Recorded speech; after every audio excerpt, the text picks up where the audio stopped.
This is probably something really stupid, but today we're going to install this in a sim rig. I've been using this ultra-wide for 3 or 4 years. BenQ sent me like a few years ago, but I really wanted a really big screen.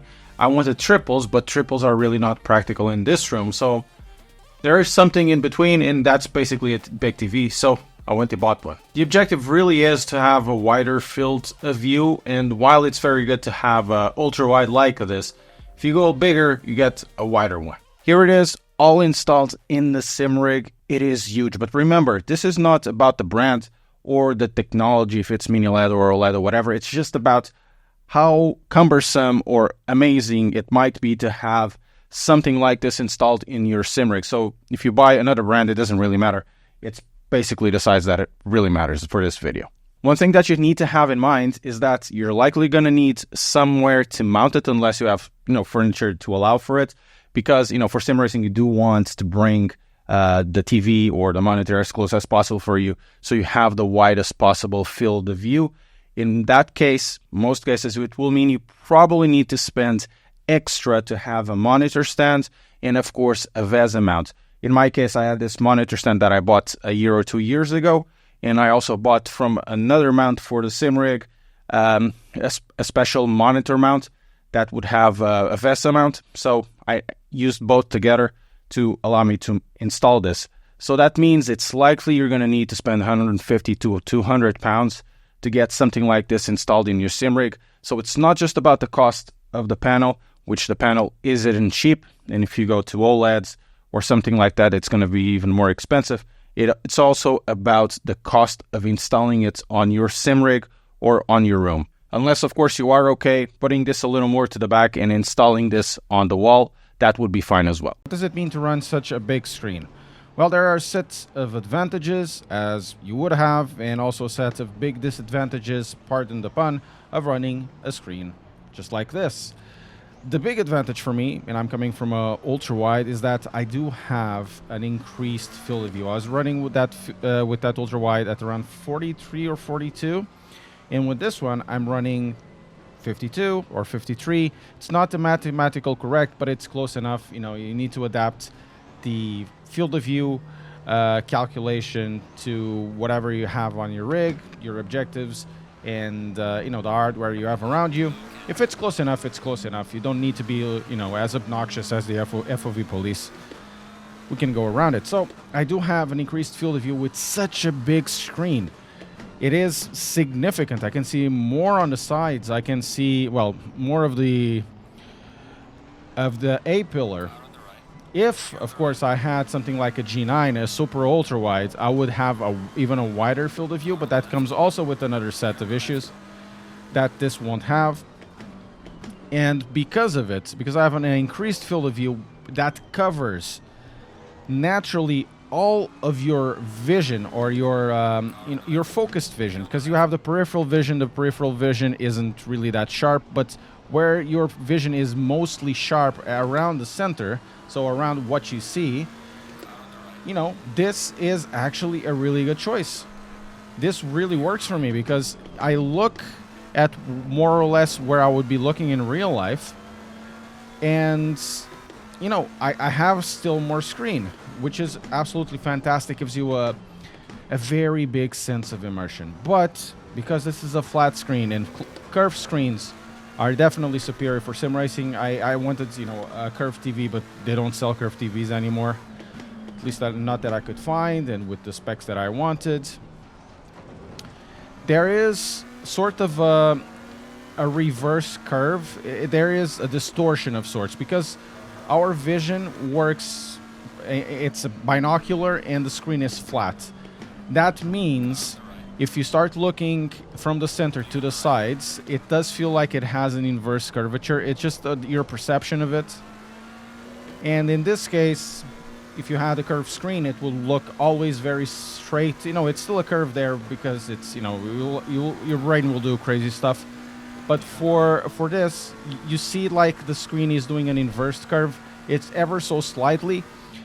On the 43-inch screen that I've used years ago, it did do the same.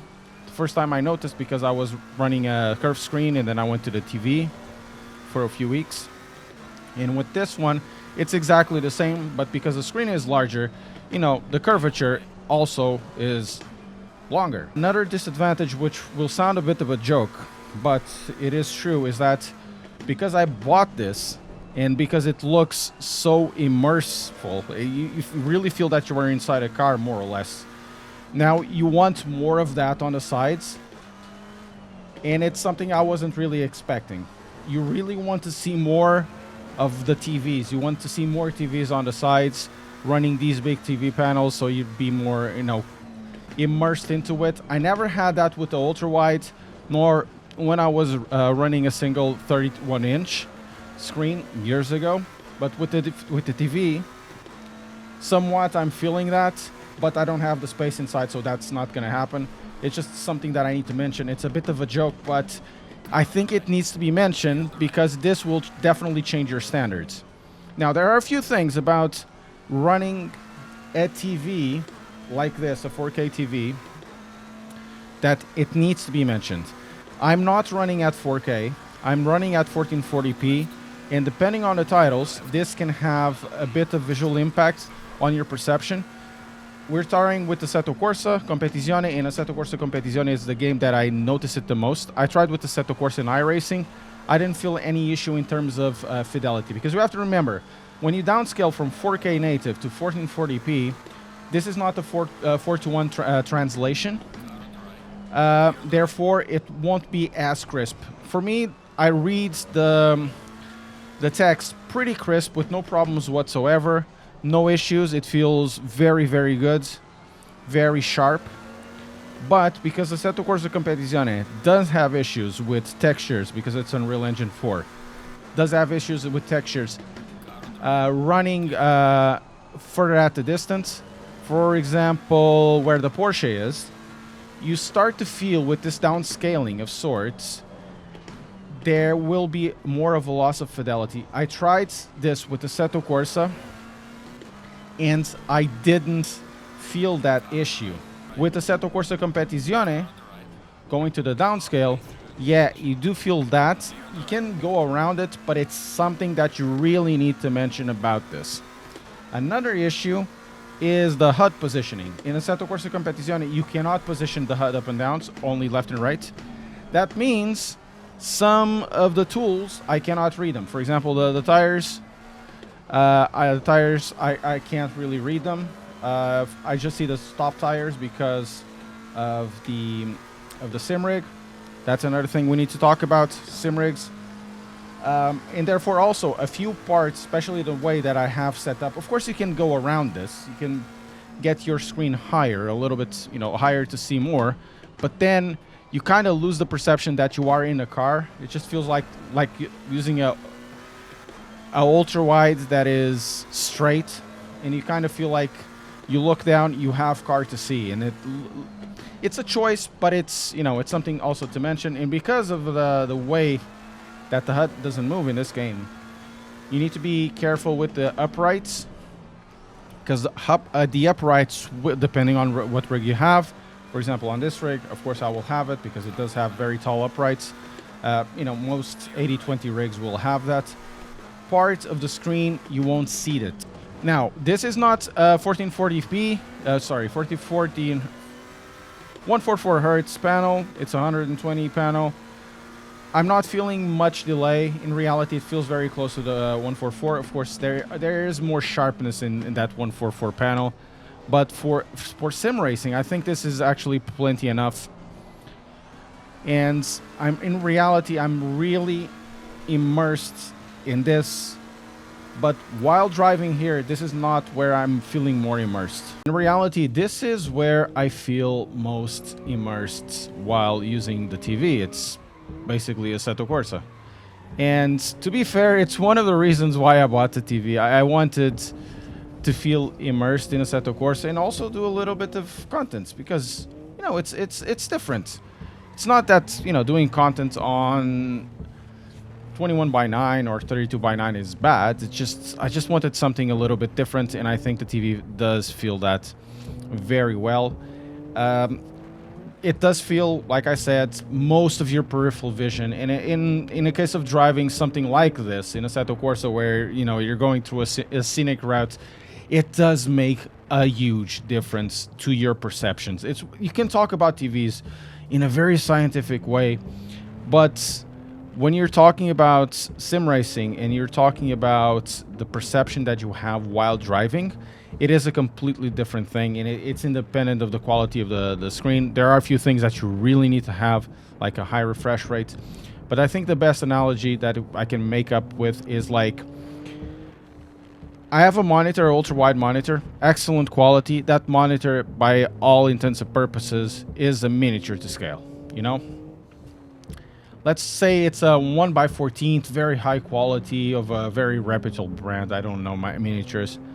This screen is like buying the real thing. It's a bit of an exaggeration, but, it's miniature versus real thing. And this is where I think it makes the most difference, because it's the perception that you have of the exterior world, that even though there's a little bit, of change, because there's that arc I was talking about, and it's not totally one-to-one. With the small monitor, you do notice that you are looking at the miniature. It is something that your eyes will perceive if you think about it. And with here, that illusion, because we're always talking about illusions in sim racing, that this illusion is much more difficult to break, even with the issue that it has with the curvature, the inverse curvature that I'm talking about in terms of perception.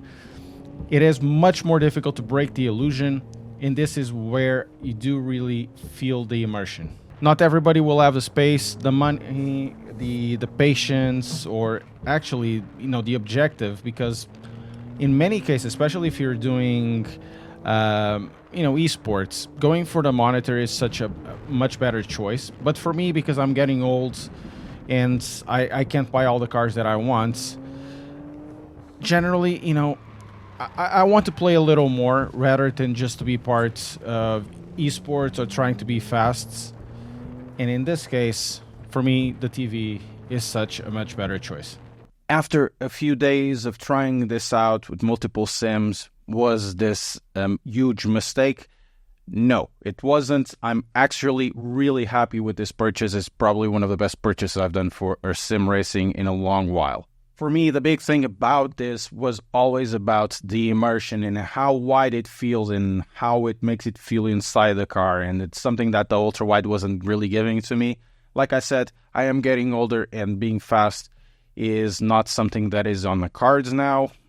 Wasn't that very fast to begin with, but now I'm becoming slower and slower. So getting something a little more like this to enjoy myself driving is also part of it. And sim racing, sometimes we forget about the enjoyment, and we all talk about how high end of a wheel or pedals you need to have, and we forget about the enjoyment part. And for that, I believe a panel like this brings not just a panel of this technology, but a panel of this size with, significant specs for sim racing is something that brings a lot of enjoyment. The downside, or the biggest downside that I see about it, is something that I talked about, is that now I have something like this and I need to get another two, which I won't, because, this room is very small. But I want to hear from you. You think I've made a huge mistake by getting one of these? Would you get something else? Do you prefer still a monitor more specific with the ultra wide or faster refresh rate? Or would you like something like this or even bigger? Let us know below what you think.